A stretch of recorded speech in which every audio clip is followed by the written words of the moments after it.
va maintenant voir la méthode d'échantillonnage stratifié. Et la méthode d'échantillonnage stratifié consiste à diviser la population en groupes homogènes ayant des caractéristiques propres appelées strates. Et on va faire un exemple pour illustrer tout ça. Donc, par la méthode d'échantillonnage stratifié, on va choisir au hasard 14 personnes qui étaient présentes lors d'une fête.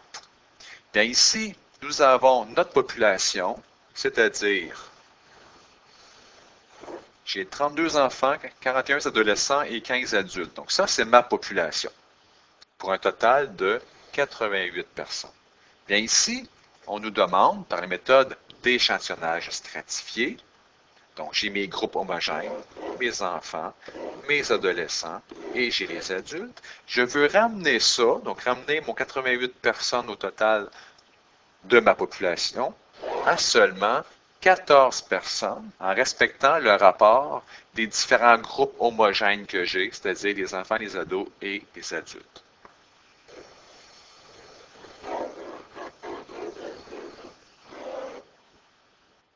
Alors, je vais commencer par les enfants.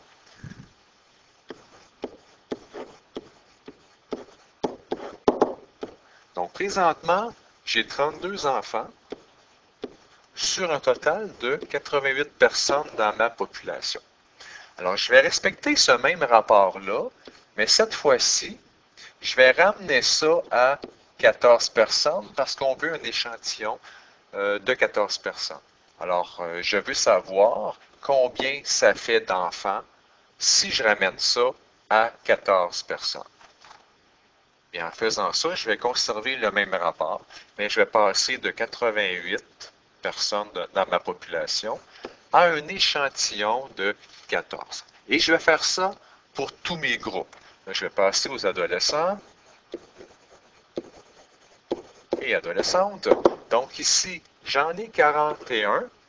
Donc, j'en ai 41 sur un total de 88.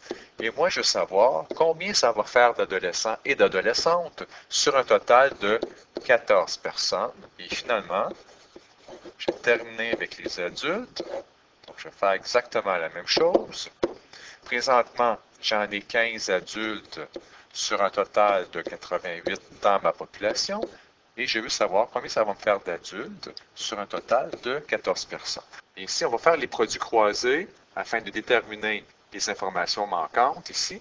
Alors, si je calcule pour les enfants, je vais faire 32 fois 14 divisé par 88 et ça donne 5,09. Je vais faire le calcul pour les adolescents. J'en ai 6,52 et pour les adultes, ça me donne 2,38. Donc ici, je vais calculer, j'ai combien de personnes en tout dans mon échantillon. Mais pour ça, je vais regarder au niveau des entiers. Donc ici, j'en ai 5, plus 6, ça fait 11, plus 2, ça m'en fait 13. Donc, il me manque une personne. Alors, je vais regarder au niveau des nombres décimaux, donc de la partie décimale, pour voir ici quelle est la plus grande partie décimale. Et ici, c'est 52, la plus grande partie décimale. Alors, comme il me manque une personne pour passer de 13 à 14, bien, c'est les adolescents que je vais ajouter 1, c'est-à-dire je vais passer à 7 adolescents. Ici, je vais conserver le 5, et pour les adultes, je vais conserver 2 adultes. Donc, en tout, ça m'en fait bien 14. Alors, résultat final, j'ai 5 enfants, 7 adolescents et 2 adultes pour un total de 14 personnes dans mon échantillon.